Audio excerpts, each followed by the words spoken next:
Shalom Bapak-Bapak, saudara-saudara sekalian. Saya senang bisa berada di tempat ini untuk menyaksikan sebuah cerita. Kisah keluarga saya ini dimulai saat saya mulai hengkang dari dunia film. Dari 75 sampai 83, 8 tahun saya bekerja di film yang dan boleh dikatakan mencapai puncak. Saat itu dipilih sebagai The Big Five atau 5 besar dari perfilman Indonesia. Tetapi sedikit sekali saya merasakan bahwa itu adalah karena kasih karunia Tuhan. Saya Kristen sejak lahir, cukup rajin ke gereja. Tetapi yang namanya firman Tuhan itu hanya sebatas pengetahuan. Tidak pernah kita pakai itu sebagai kekuatan, tidak pernah kita pakai itu sebagai tuntunan dalam kehidupan kita. Cukup sekedar pengetahuan. Hari Minggu dibawa ke gereja, dibuka, dibaca di sana, pulang, taruh di lemari. Nanti minggu depan lagi baru dibuka. Jadi tidak dipakai setiap hari, tidak dipakai sebagai satu kekuatan, sumber segala-galanya. Tidak. Hanya cukup pengetahuan. Dan 83 terakhir saya main film. 84 saya berhenti karena memang sikonnya sudah tidak memungkinkan lagi. Dan saya beralih ke bisnis. Saya beralih ke bisnis bersama seorang teman yang punya modal. Saya mengandalkan nama besar Robi Sugara yang dikenal saat itu. Dan kita pikir ini suatu kombinasi yang pasti akan sukses. Ada uang, ada nama. Tapi ternyata tidak demikian. Tidak seperti yang diharapkan. Karena masih masuk gereja, jadi sebagai anak Tuhan tidak sepenuhnya dipermalukan. Masih bisa bayar pegawai, bayar listrik, bayar telepon, bayar segala-galanya. Tetapi untuk sang presiden ini tidak ada sisanya sama sekali, alias nol. Jadi impas begitu saja. Dari mulai film itu saya sudah mengandalkan kehidupan saya atau ekonomi rumah tangga sepenuhnya dari film itu. Jadi waktu mulai dia goyang, dengan sendirinya ekonomi rumah tangga pun ikut goyang. Saat masuk ke bisnis, dengan yang saya katakan tadi, hasilnya impas. Untuk saya presdir saat itu berkantor di Duta Berlin. Tetapi ya udah, menang di kartu nama saja, menang di mungkin tongkrongan, tapi untuk duit itu sama sekali nol. Jadi tidak membawakan sesuatu yang konkret untuk rumah tangga. Lalu teman saya menganjurkan kepada saya atau memperkenalkan saya kepada seseorang. Katanya orang ini luar biasa, punya koneksi yang hebat, dekat dengan cendana, dekat dengan para menteri saat itu. Dan dia bilang, kalau kamu bisa deketin orang ini pasti akan menguntungkan untuk perusahaan kita, karena channel-channel ini kita bisa pakai. Dan kebetulan yang harus didekati ini seorang wanita. Untuk Robi Sugara saat itu masih umur 30 sekian, itu masih tidak susah. Saya bisa berhasil mendekati, bukan sekedar dekat tapi lengket. Akhirnya buntutnya bukan jadi usaha, malah pacaran.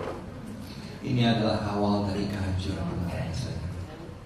Tapi memang firman juga berkata, terkutuklah manusia yang mengandalkan manusia. Saya tidak tahu berapa banyak di antara kita di sini yang mengandalkan family, mungkin mengandalkan kenalan yang terpangkat, mengandalkan teman yang punya pengaruh tinggi. Saya tidak tahu. Tapi itu kejatuhan saya. Dan seperti saya katakan, ini pun tidak bawa hasil apa-apa bagi keluarga. Lebih banyak pacaran daripada usahanya. Akhirnya beban di rumah menumpuk.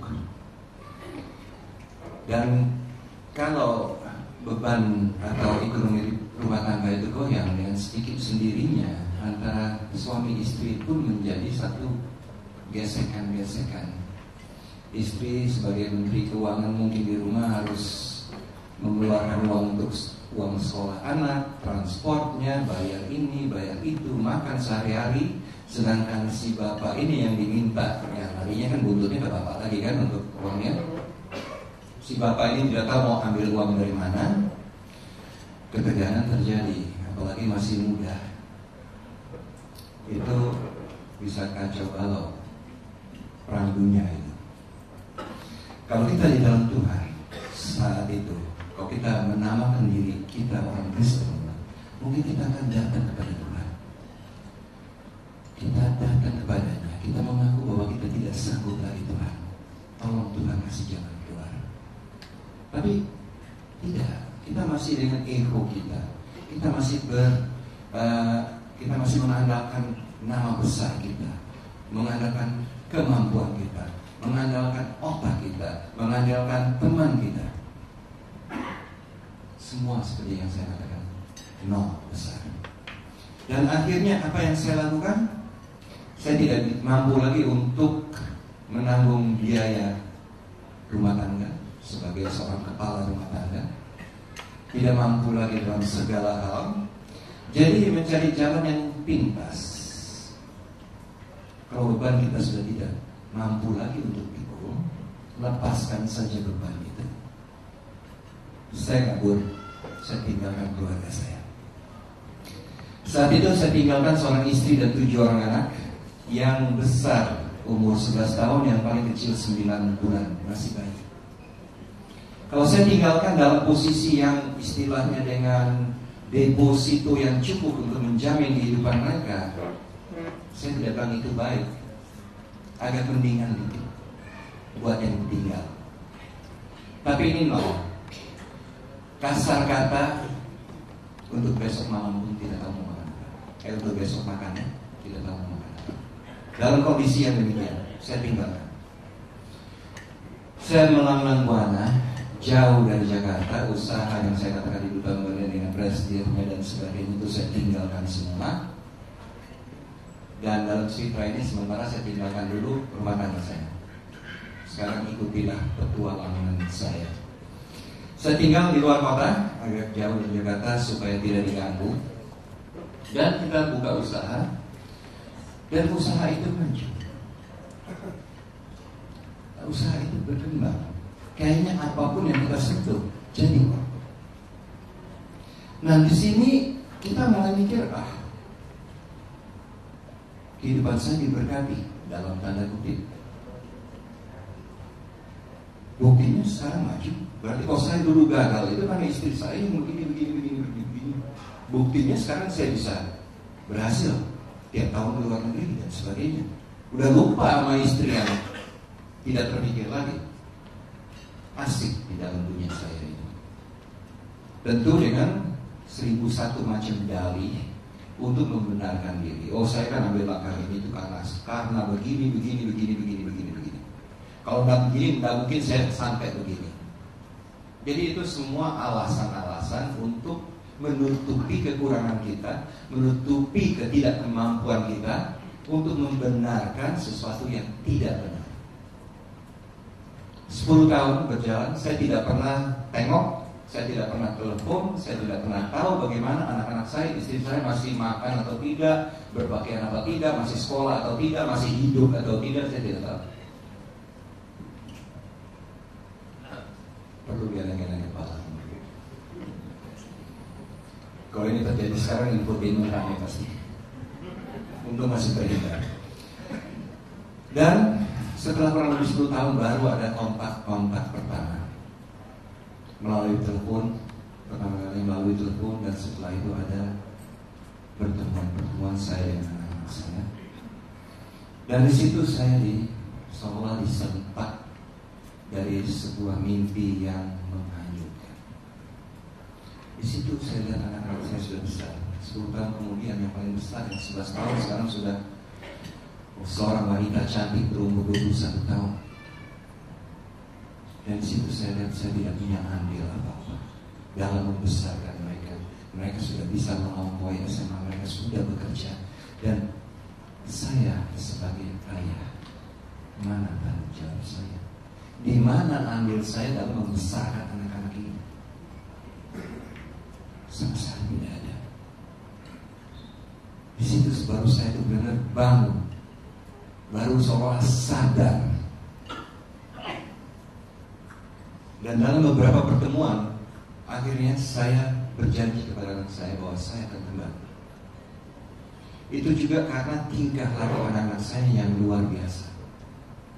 Karena dalam setiap pertemuan dengan mereka, itu tidak pernah ada kata-kata yang menyudutkan saya, yang menyalahkan saya, yang mengatakan, "Papi kok tega tinggalkan kami, papi kok tega berbuat ini, papi kok tega begini dan begitu dan begini." Tidak pernah ada.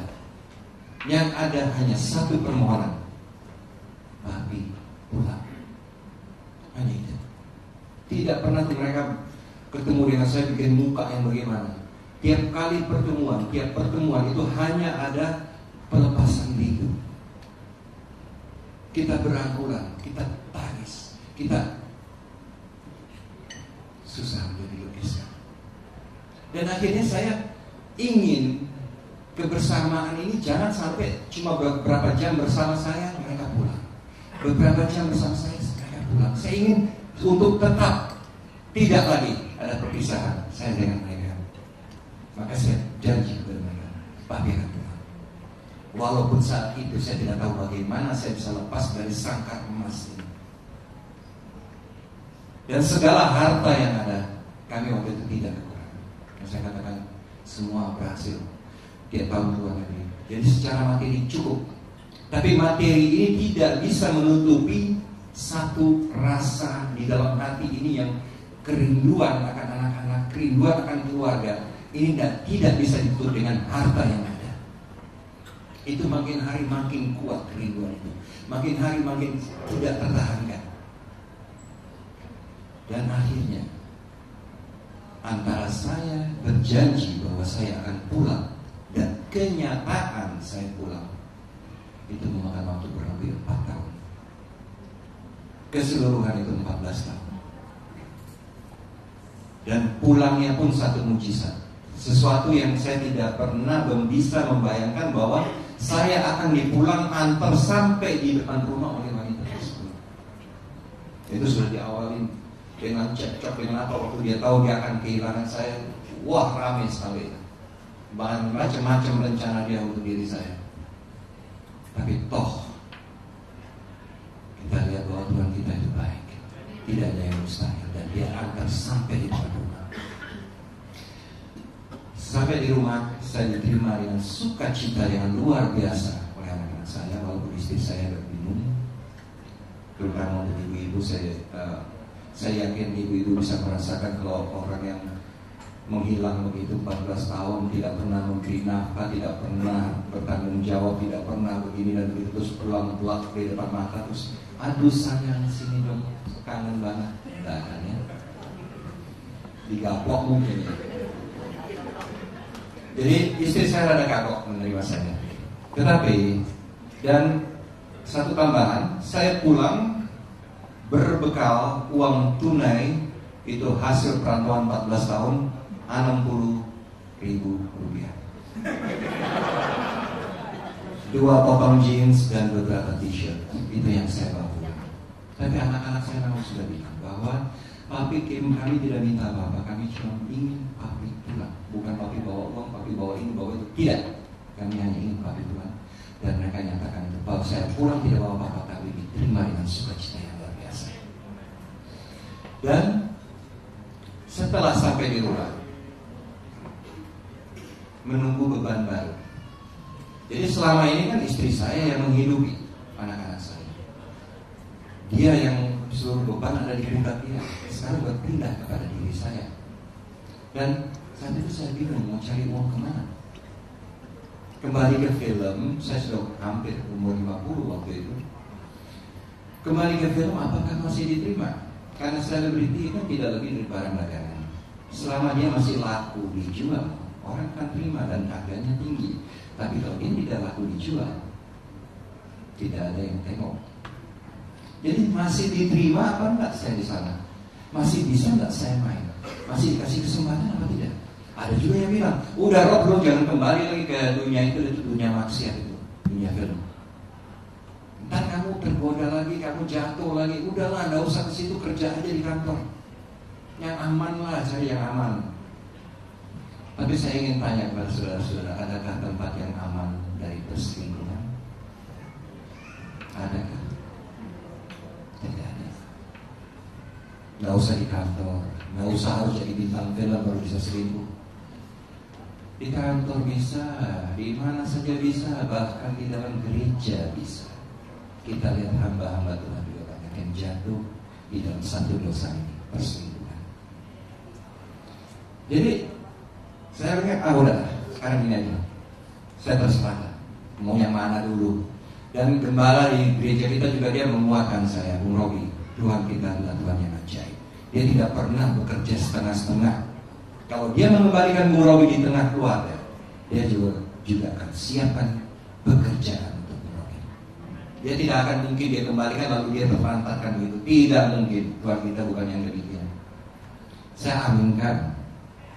Tetapi sebagai manusia, kita dapat masukan dari seorang manusia juga, walaupun dia hamba Tuhan. Dapat nasihat yang baik, yes.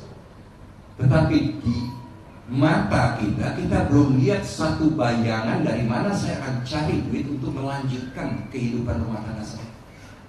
Belum ada bayangan itu sama sekali. Apakah kita sebagai manusia tidak was-was?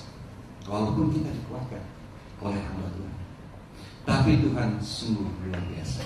Di saat kecemasan itu, saya rasakan selalu ada satu bisikan yang selalu mampir ke telinga saya. Carilah dahulu kerajaan Allah dan kebenarannya, maka segala sesuatu akan ditambahkan. Jadi selama ini saya itu salah landasan. Saya mencari sesuatu dengan melalui koneksi, melalui akal, otak saya, kemampuan saya, nama besar saya. Saya pikir itu semua sesuatu yang menjamin kesuksesan. Tidak. Carilah dulu Dia yang punya langit dan bumi ini. Apa sih yang ada pada kita saat ini yang kita bisa katakan itu milik kita? Tidak. Semua itu titipan. Tidak. Jadi bisikan itu mendorong kita untuk lebih giat bekerja. Istri dan anak saya memang sudah ada. Saya ikut aktif. Kita buka family altar di rumah. Kita menggoncang tahta Tuhan. Kita mengaku kepada Tuhan bahwa kita tidak mampu Tuhan. Kita bukan apa-apa. Kita mohon pertolongan-Mu Tuhan. Campur tangan-Mu di dalam kehidupan kita. Kita mengaku bahwa kita sudah tidak sanggup lagi. Dan pertolongan itu datang tidak lama. Januari tahun 98 saya balik di tengah keluarga. 1 April saya dapat panggilan. Bung Robi di sana datang kantor. Ada peran untuk Bung Robi di ini. Oke, saya datang. Begitu datang, oh yes, puji Tuhan, berhasil juga saya dapat. Tapi begitu saya mikir lagi, ini benar enggak ya? Ini telepon benar dari PH itu atau ada orang yang iseng? Masalahnya cuma bukan apa-apa. 1 April mau. Jadi saya pikir daripada buang uang taksi dari Cawang sampai Roksi Mas PP itu berapa duit, mendingan untuk keluarga saya makan, mendingan untuk dapur saya daripada dibuang-buang melayani orang iseng. Tapi setengah jam kemudian telepon yang sama datang, masuk lagi, bilang Bung Robi bisa nggak datang? Walaupun sudah sore, kalau Bung Robi belum bisa datang kita akan tunggu. Oke, saya datang. Saya memang sudah siap-siap kok mau jalan saja. Padahal enggak, tadi begini mau pergi. Tapi oke, saya ke sana. Saya mendapatkan sebuah peranan dalam sebuah sinetron yang syutingnya Mei 98 dan hingga saat ini masih putar di TV, yaitu Tersanjung. Saya tidak ikut lagi di dalamnya. Tapi itu mulainya tuh Mei 98. Jadi itu udah beberapa tahun Tersanjung. Pemainnya udah gonta-ganti semua. Tapi di situ saya lihat luar biasa Tuhan kita. Kembali Tuhan membuktikan. Karena apa? Di saat saya boleh terima job di Tersanjung itu untuk bisa bekerja, untuk bisa menghidupi keluarga, di saat itu justru banyak bintang-bintang papan atas, karena kan istilahnya kayak untuk papan atas, mungkin ada ya papan bawah itu, papan atas. Jadi yang lagi top-top itu, yang top-top itu pada nganggur semua. Apa yang mereka lakukan? Buka tenda-tenda di Monas, di Semanggi, di mana-mana. Bukan karena hebat, bukan. Itu hanya untuk menyambung hidup. Dan mereka mengandalkan nama besar mereka. Orang datang makan di situ kan bisa motret bersama, bisa minta tanda tangan, bisa. Itu yang mereka jual. Tapi di saat mereka nganggur, anak Tuhan boleh bekerja dan mampu untuk hidup keluarga. Itu kehebatan Tuhan kita.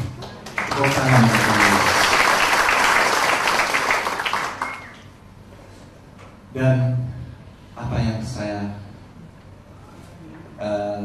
jalani hingga saat ini sungguh luar biasa penyertaan Tuhan di dalam kehidupan saya dan keluarga saya. Tetapi saat ini saya tidak bisa lagi menepuk dada atau membanggakan diri bahwa semua ini yang saya raih saat ini adalah karena hasil kerja saya, atau hasil kemampuan saya, atau hasil dari tampang saya. Dulu kata orang cakap, sekarang mulai betul. Tetapi apalagi yang saya mau banggakan, ini semua adalah kasih karunia Tuhan di dalam kehidupan saya. Hanya itu saja. Dan berkatnya bukan hanya sampai di situ. Saya bilang tadi 7 orang anak yang kami punya. Dari 7 anak ini 5 sudah berkeluarga. Dan saat ini saya dan istri saya adalah opa dan oma dari 10 orang cucu. Itu harta yang tak terdiri. Dan mengalami semua itu dalam kehidupan kita. Kita merasa berhutang kepada Tuhan. Kita merasa apa Tuhan yang bisa saya kembalikan untuk membalas kebaikan Tuhan. Hanya sekedar rajin ke gereja, mencoba jadi orang yang baik. Enggak. Sekarang saya hanya minta satu dari Tuhan, layakkan saya untuk melayani Engkau Tuhan. Kami berjalan, kami dipanggil untuk kesaksian ini adalah satu kebanggaan untuk bisa melayani Tuhan, untuk menyampaikan cerita ini supaya siapa yang mengalami, saya harap di dalam ruangan ini tidak ada yang mengalami. Tapi siapapun yang mengalami di antara keluarga mungkin bisa dikuatkan, bisa dikasih harapan baru bahwa di dalam Tuhan kita Yesus Kristus tidak ada yang mustahil. Kalau ini sebuah cerita dongeng atau cerita dalam sinetron, peranan saya dalam cerita ini hanya peran pembantu, tidak lain. Justru di dalam cerita ini peran utama adalah istri dan anak-anak saya. Bagaimana anak-anak saya bisa hendak sampai nuding saya, bagaimana saya mereka begitu dan begini. Apa yang terjadi dengan seorang istri atau seorang wanita yang ditinggalkan dengan 7 orang anak dalam kondisi yang nol.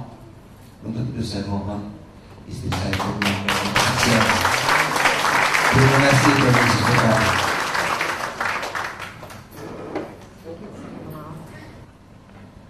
Melanjutkan kesaksian suami saya. Saat ditinggalkan suami, saya bukan cuma ditinggalkan suami saja, tapi saya juga ditinggalkan oleh keluarga besar. Keluarga besar saya. Ayah saya marah cara Pak Robi meninggalkan saya dan anak-anak. Dan dia berikan 2 pilihan buat saya. Yang pertama beliau katakan, berikan 7 anak kamu buat Robi, kasih buat dia urus. Kamu kembali ke orang tua. Yang kedua beliau katakan, kalau kamu tidak kasih anak-anak buat Robi, keluarga besar gak mau tahu urusan kamu dan anak-anak. Buat saya kalau urusan anak, gak perlu saya berpikir 2 kali. Karena anak, buat saya bukan cuma hasil hubungan suami istri, tapi anak adalah titipan Tuhan buat masing-masing keluarga.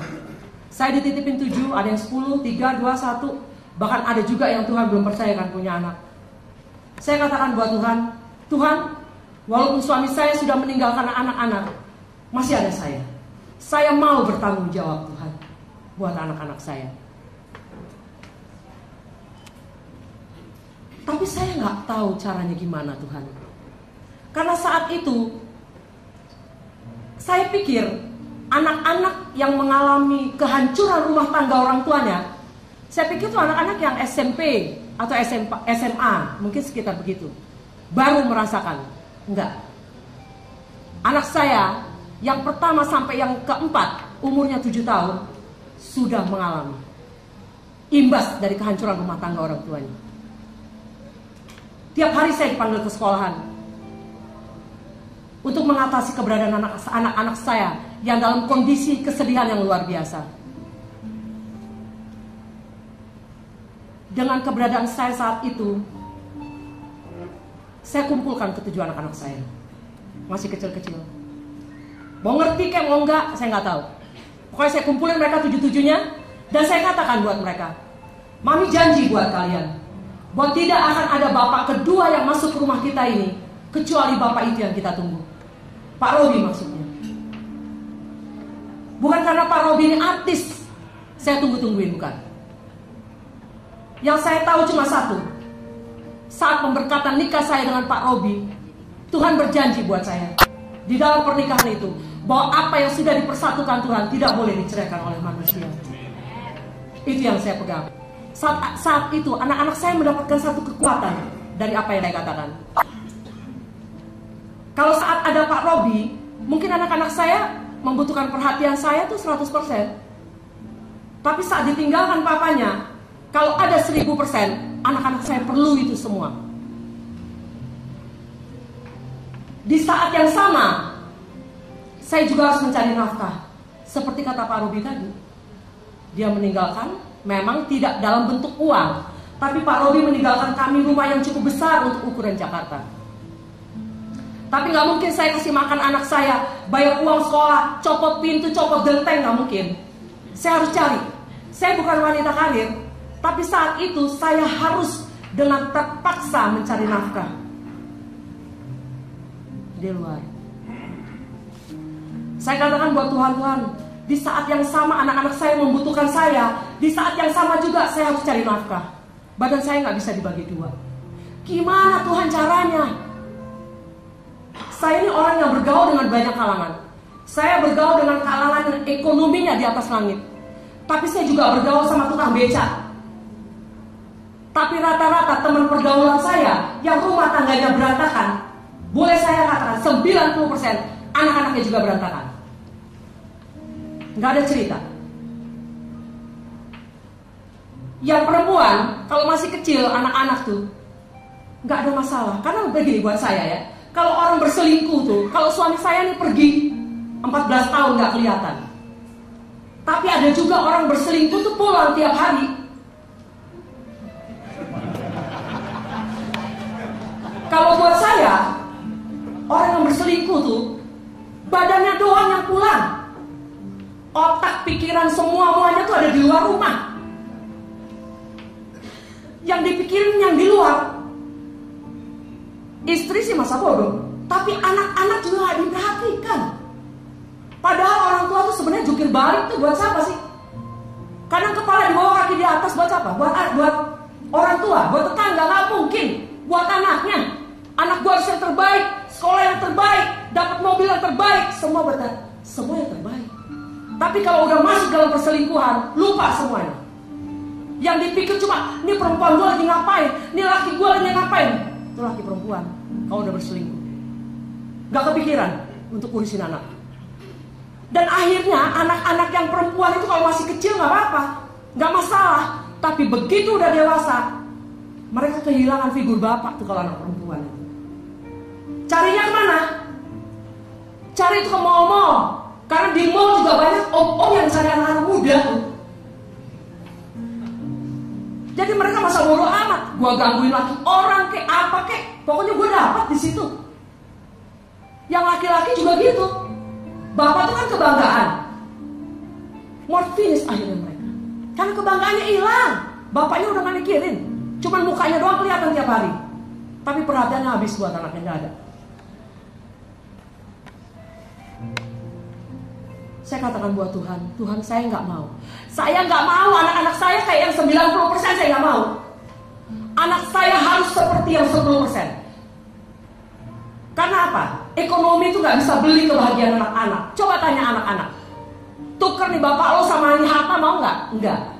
bapak gue, dia miskin apa segala macam, cacat apa sekalipun, itu bapak gue, nggak ada yang bisa ganti bapak gue. Mamanya juga kayak gitu, nggak ada dibilang mama kedua, mama ketiga, nggak ada, apalagi ganti mama.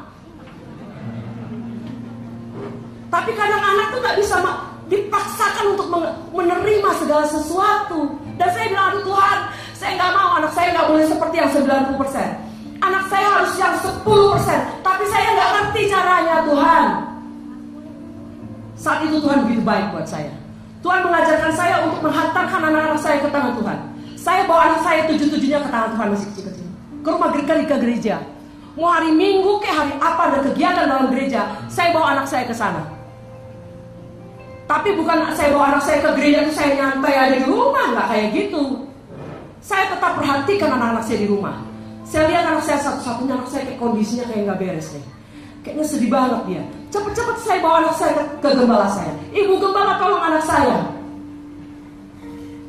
Besok lagi saya perhatikan satu lagi. Saya perhatikan terus, tiap hari saya perhatikan anak saya. Saya nggak mau anak saya lepas kontrol dari tangan Tuhan. Ngeri saya. Tanti Yosepa itu pernah minta sama saya, Pak bagi dong, Pak kan banyak, anak lu kan 7, bagi dong 1 buat gue. Ntar gue kasih mobil yang paling bagus 1. Jangankan 1 mobil, 1000 jumbo jet yang termahal di dunia gak bisa ganti anak gue 1. Begitu berharganya anak buat saya. Bukan cuma buat saya, tapi buat semua saya rasa.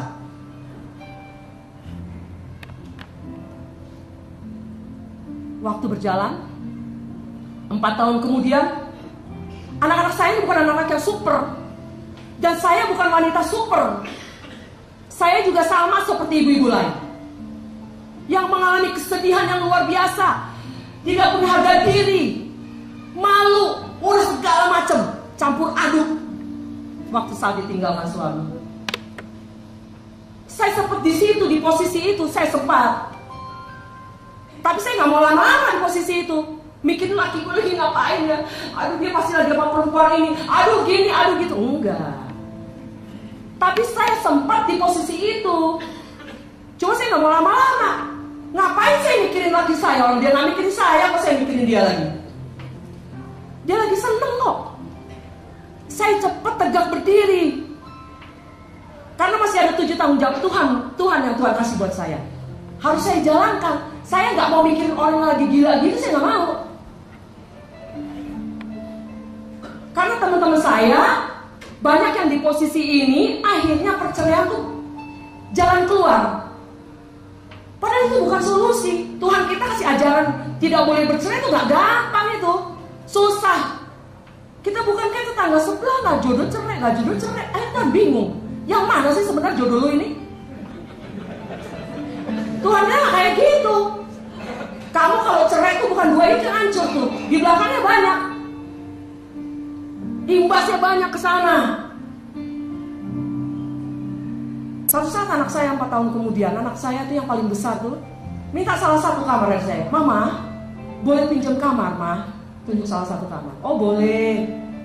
Besok lagi dia pinjam lagi, besok dia pinjam lagi, kamar yang sama dia pinjam terus. Lama-lama saya curiga, ini anak minjem kamar terus ngapain sih? Saya hampiri kamar di mana anak saya minta kamar itu, saya hampiri. Saya nih saking kesulitan hidup saya awalnya, kesulitan hidup saya itu nggak bisa bayar listrik tuh 3 tahun. 2 tahun. Saya tidak bisa bayar listrik 2 tahun. Sama PLN bukan cuma disegel, dicopot dari boxnya. Saya sama anak-anak saya tuh malam kudus tuh 3 tahun. Orang Natal tuh satu malam cuma nyalain lampu cuma berapa? Saya 3 tahun full mati lampu. Jadi salah satu kamar tuh saya nggak pernah pakai kamar itu. Saya hampiri kamar tersebut. Jadi kamar-kamar di rumah kami itu hampir keseluruhannya jendela, kaca, dan terbuat dari kaca. Jadi kalau saya mau lihat kamar, apa yang terjadi di dalam kamar, nggak perlu saya ngelongok gitu. Dari jauh saya bisa lihat itu ada apa di dalam sana, apa yang terjadi di dalam sana. Jadi saya lihat di kamar tersebut, loh kamar ini nggak pernah saya kasih lampu, tapi kok ada penerangan. Rupanya anak anak saya itu pasang lilin di bawah. 7-7-nya tuh mengelilingi lilin anak saya. Gandengan tangan. 4 tahun kemudian berarti anak saya udah cukup besar. Sayup-sayup terdengar oleh saya lagu-lagu penyembahan, lagu-lagu pujian. Oh, anak saya beribadah rupanya. Saya nggak kaget kalau anak saya beribadah. Itu hasilnya kalau saya bawa anak saya ke tangan Tuhan, hasilnya ya itu dong, ibadah. Nggak mungkin saya bawa anak saya ke tangan Tuhan, hasilnya muter-muter di mall gangguin laki orang. Nggak mungkin anak saya bawa ke tangan Tuhan, hasilnya jadi morfinis, nggak mungkin. Itu hasilnya saya bawa anak saya ke tangan Tuhan, hasilnya ya ibadah. Saya hampiri, saya mau tahu kelanjutan dari ibadah anak saya. Saya hampiri kamar, kebetulan itu 2 kamar 1 pintu. Jadi saya bisa dekat anak saya, mereka nggak tahu keberadaan saya di situ. Saya mau tahu kelanjutan dari ibadah mereka itu apa. Waktu saat masuk dalam doa, sebelum mereka memohon segala sesuatu dari Tuhan, yang pertama mereka katakan, Tuhan, kami mengampuni papa kami Tuhan, karena dia nggak tahu apa yang dia lakukan. Yang kedua mereka katakan, Tuhan, kami juga mengampuni wanita yang mengambil papa kami Tuhan, karena dia juga nggak tahu apa yang dia lakukan. Tuhan tolong kasih suami lain buat dia supaya papa kami pulang. Doa anak-anak ya. Di situ baru saya katakan, Tuhan begitu ajaib membawa anak-anak saya, menghantar anak-anak saya demikian rupa. Saya saat itu, jangankan perempuan itu, suami saya belum saya ampunin. Tapi anak-anak udah bisa. Saya perempuan sama seperti mungkin perempuan lain. Kalau suaminya berselingkuh, itu tiap hari bawaannya mau gosok golok aja. Entah boleh, mana nih golok? Tiap hari bawaannya mau gosok, entah lo gua potong, entah. Sama saya juga kayak gitu. Tapi dengan doa anak-anak saya bilang aja, meluluhkan hati saya saat itu. Tapi yang seperti saya katakan tadi, anak-anak saya bukan anak-anak yang super. Dari 7 anak-anak saya, 6 gugur dalam mendoakan papa mereka. Aduh mama, ini udah 5 tahun aku gak mau doain papa lagi. Aduh mama, ini udah 6 tahun. Aduh ini udah 7 tahun, 8 tahun, 9 tahun aku gak mau doain papa. Dari 7, cuma masih tinggal 1 yang duduk di kaki Tuhan. Yang 6 tuh kompak. Udah deh mah, udah 9 tahun, kawin aja mah gak apa-apa kok. Tapi tolong mama kalau kawin sama yang kaya ya Maya. Asik juga kali ya kalau kawin saat itu ya, saya pikir seperti itu. Jadi anak saya yang 1 mengatakan demikian. Mama, tolong mama gak boleh kawin lagi mama. Masih ada aku mama, tolong aku mama, jangan Kalau sampai mama kawin lagi papa udah gak bisa pulang, kasihan mama. Saya juga takut kalau lihat anak saya yang 1 tuh duduk di kaki Tuhan. Gak mungkin gak dijawab, pasti. Orang duduk aja di kaki Tuhan, minta terus dengan doa yang sama. Satu saat, saya ini kan penolong buat anak-anak saya. Tapi ada saat-saatnya saya tidak bisa menolong anak saya. Sepertinya saya tidak bisa menolong mereka. Yaitu di saat mereka rindu papa mereka. Saat itu kalau kita ketemu papi mungkin tiap Natalan ya. Itu pun nggak tiap tahun. Mungkin 3 tahun sekali lah baru kita ketemu papi. Dan di saat itu baru kita saling lepas kangen kita. Kita benar-benar ngelepasin rindu kita ya saat itu. Kita gunain benar-benar yang jalan bareng sama papi. Duduk bercanda-bercanda sama papi ya di saat itu aja. Terus begitu ketemu ya perasaan yang sakit di dada itu ya kayak hilang aja gitu, kayak hilang. Tapi begitu mau pulang, pelukan sama papi gitu kayak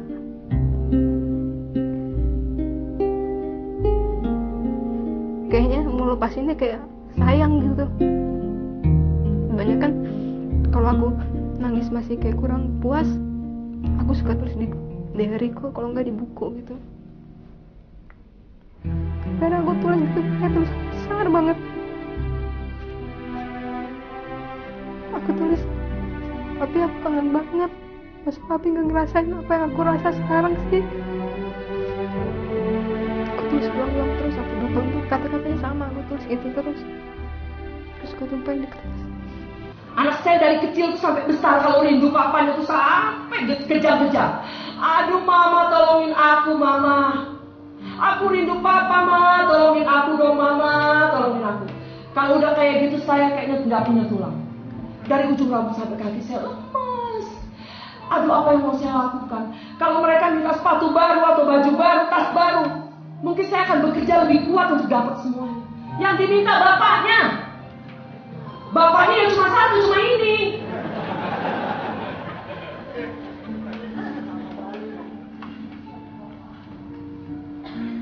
Di Sogo tuh nggak ada jual bapak-bapakan.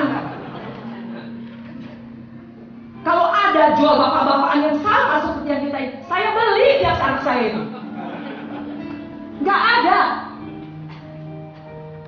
Nggak ada yang bisa ganti bapak mama itu loh, inget-inget aja semuanya. Cuma satu seumur hidup. Orang boleh bilang bapak lu cacat, bapak lu buta, mama lu nggak berbentuk lagi, bau dapur tiap hari. Dia bilang enggak, itu mama gue, nggak bisa diganti sama siapapun. Sama Robi Sugara, Tamara Gresinski, siapa lagi yang mau ganti? Tidak bisa. Mama saya, bapak saya itu yang ada. Edisut aja tuh kan waktu mudanya harus ogagah gitu. Orang laki, bukan laki, ya laki perempuan. Kalau masih gagah tuh sombong banget gitu loh. Gak nganggep gitu. Sama anak tuh gak nganggep. Tapi ntar kalau ditendang kayak Edisut gitu, larinya kemana? Ke anak. Karena ada anak yang usianya, saya melayani sama suami saya, ada satu wanita yang cukup dewasa. Itu samperin saya, aduh tante tolong tante, saya baru mengerti hari ini arti pengampunan. 25 tahun saya tidak bisa mengampuni papa saya. Pak Robi pulang bawa 60.000, disambut dengan sukacita. Lah kalau 25 tahun gak diampuni, udah tendang, udah reak kan, pasti kalau tua lari kemana? Kayak Edisut, pulang. Gak ada cerita. Begitu pulang, lo ngapain pulang? Sekarang berangkat lo. Ditendang sama anak, mau jadi apa? Mikir. Pasti tua, gak mungkin muda begini, gak mungkin. Tua. Jadi jangan nyakitin anak. Kalau masih diterima bagus. Tidak diterima 25 tahun ukurannya tuh, lihat aja.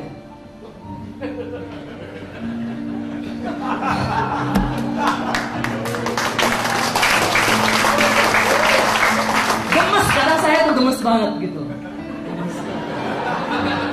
Nah, bapak-bapak tuh kalau udah gayanya tuh kalau masih muda, masih rambut masih bagus, kantongnya masih tebal, bini gua apaan? Ibu-ibu gak usah takut. Di luar tuh kuntilanak semua. Pulang, 14 tahun aja pulang. Yang artis pulang.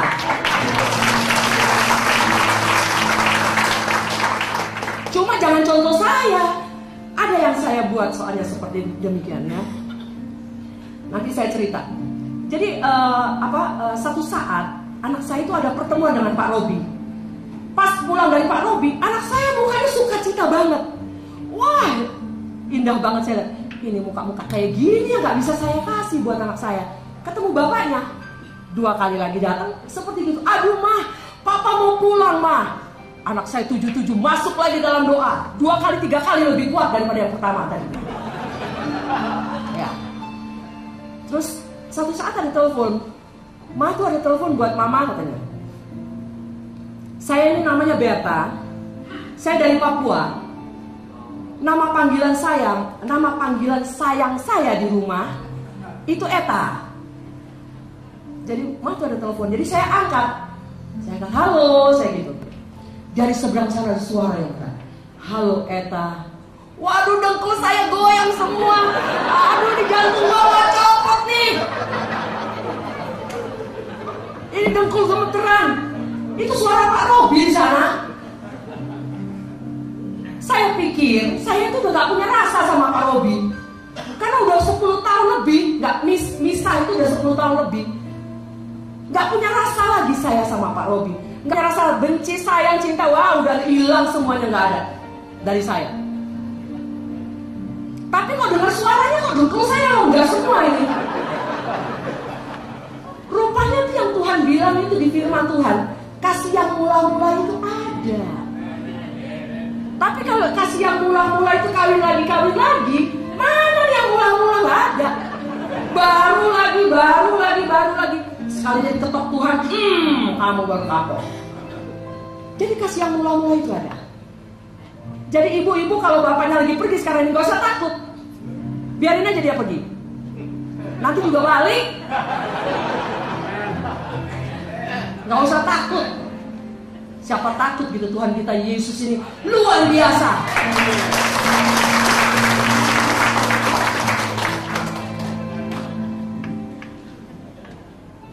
Saat saya pulang lagi dari Pak Robi, aduh mama, papi janji mah nanti pulang jam 12 malam mama. Wah, anak saya girang banget. Anak saya girang tapi saya bingung, kenapa jam 12 malam ya? Pulang apa nggak bisa pagi ya mah? Siang apa ya malam? Jam 12 malam itu kan image-nya manusia. Itu jamnya jin-jin keluar kan. Kuntil anak keluar tuh jamnya segitu. Ini kenapa lagi gue pulang bareng jin ya? Tapi buat saya nggak masalah gitu kan. Wah, anak saya menantikan detik-detik jam 12 malam itu. Di ruangan tamu terjadi kegemparan. Anak saya memuji Tuhan, menyembah Tuhan di sana. Di sana bersuka cita. Saya di ruangan family itu kayak cacing kepanasan. Ini gue mau ngapain sama dia pulangnya? Ini pasti urusannya kan buat tidur lagi sama dia nih. Ini bagaimana caranya ntar nih? Saya buka pintu kamar. Waduh, ini tadi tidur sama gue di sini. Puji Tuhan, satu tempat tidur kasurnya 2. Satu saya tarik bawa keluar. Saya gap, jadi anak saya sana sibuk, saya juga sibuk di sini. Tadi tidur sana, gue tidur sini. Kalau orang kawin, pacaran, kawin, peraduan, alami. Kalau saya 14 tahun kan hilang, tiba-tiba blok di depan biji mata tidur satu tempat tidur kan bingung ya. Akhirnya Pak Robi pulang, terjadi kegemparan, cium tangis di depan sana. Saya duduk di sini kayak nona-nona manis.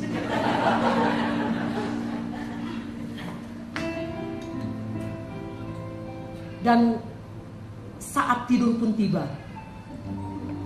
Ketawa dulu dong. Supaya nggak kaku ini. Jadi anak saya jam 3 kalau nggak salah itu, anak saya masuk kamar semua, ninggalin saya sama bapaknya. Bapaknya di depan, saya di sini. Jadi semua pergi. Saya lihat-lihatan sama Pak Robi. Pak Robi sana kayak ayam betelor, nggak dapat tempat.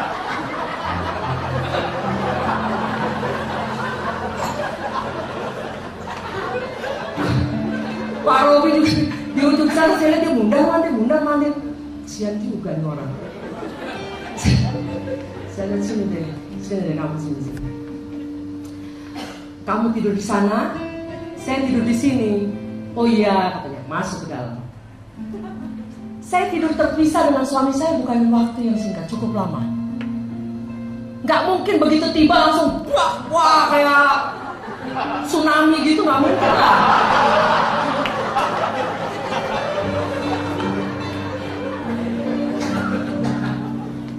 Jadi butuh proses. Jadi udah Nisa tidur cukup lama. Saya pikir orang yang berdoa, kalau berdoa itu belum dijawab kan ngotot.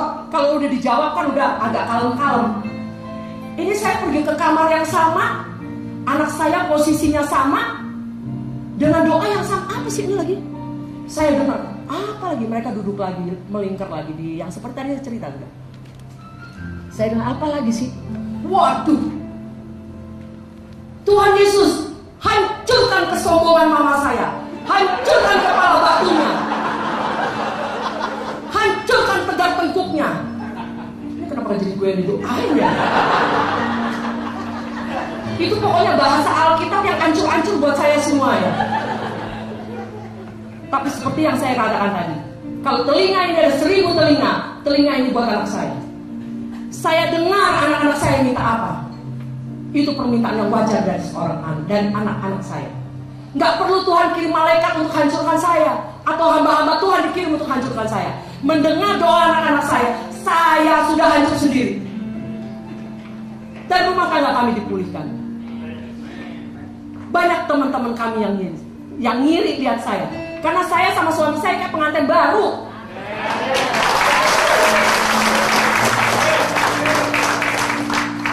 Tapi bukan cuma teman-teman saya yang ngiri, setan juga ngiri dia. Setan bilang kurang aja. Udah gue menangin 14 tahun, kenapa dia menang lagi? Karena dia nggak tahu bahwa saya punya Tuhan yang mustahil buat manusia, tapi tidak mustahil buat Tuhan saya. Dia bisa bikin sesuatu yang orang luar nggak bisa bikin.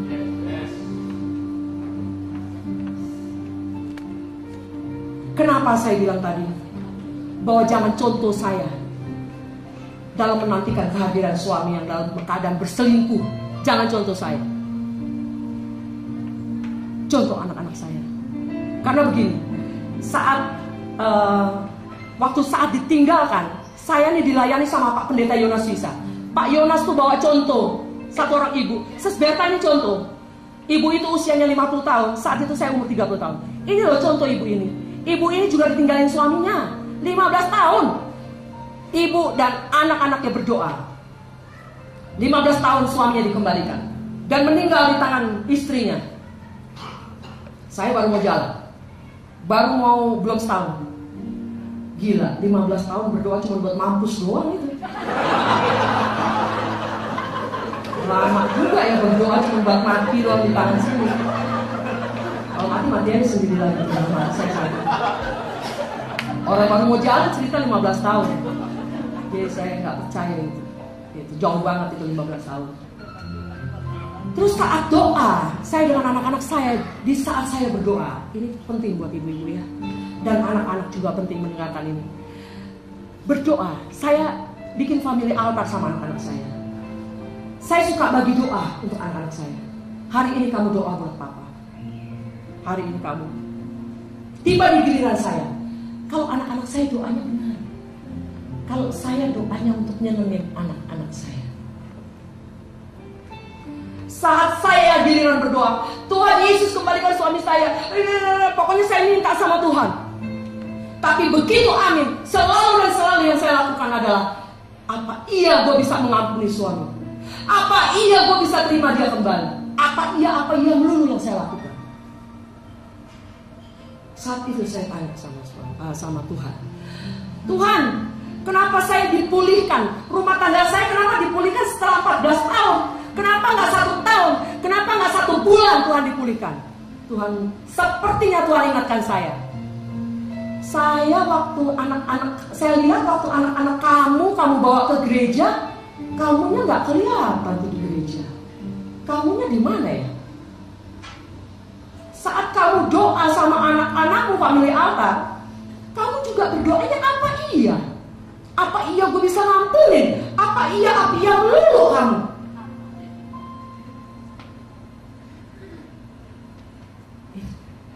Tuhan sepertinya ingatkan saya hal itu. Saya waktu saat pertama ditinggalkan suami saya, tahun pertama, kedua, ketiga saya ngutuk suami saya. Laki-laki kurang ajar, laki-laki begini, laki-laki begitu. Saya nuduh, saya tunjuk suami saya marah. Tapi kurun waktu membuat saya mengerti bahwa jari saya satu nunjuk ke sana, tapi yang lain nunjuk saya. Bahwa saya juga punya andil dalam menghancurkan rumah tangga saya. Bukan dalam perselingkuhan mungkin. Mungkin saya terlalu cerewet, mungkin saya atur uang gak benar. Jadi ingat buat ibu-ibu juga. Dosa itu bukan cuma perselingkuhan. Kalau ibu-ibu pakai daster gak beres gitu, udah bau dapur gak beres, suami pulang mau cium gini, baunya kok bau amis ya. Pakai yang bagus, biar udah nenek-nenek juga pakai yang bagus. Suami saya sampai saya tua gini, kalau dekat saya pakai minyak wangi.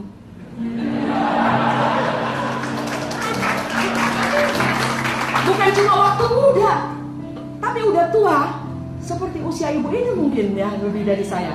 Pakai minyak wangi. Jadi suaminya pulang, bawa minyak wangi di mana ya? Oh, istriku. Itu aja.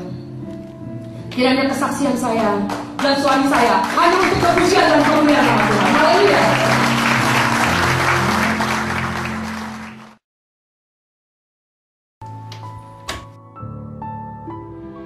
Wah, anak-anak bersuka cita sekali. Oh, papanya. Wah, pokoknya saya terharu lihatnya.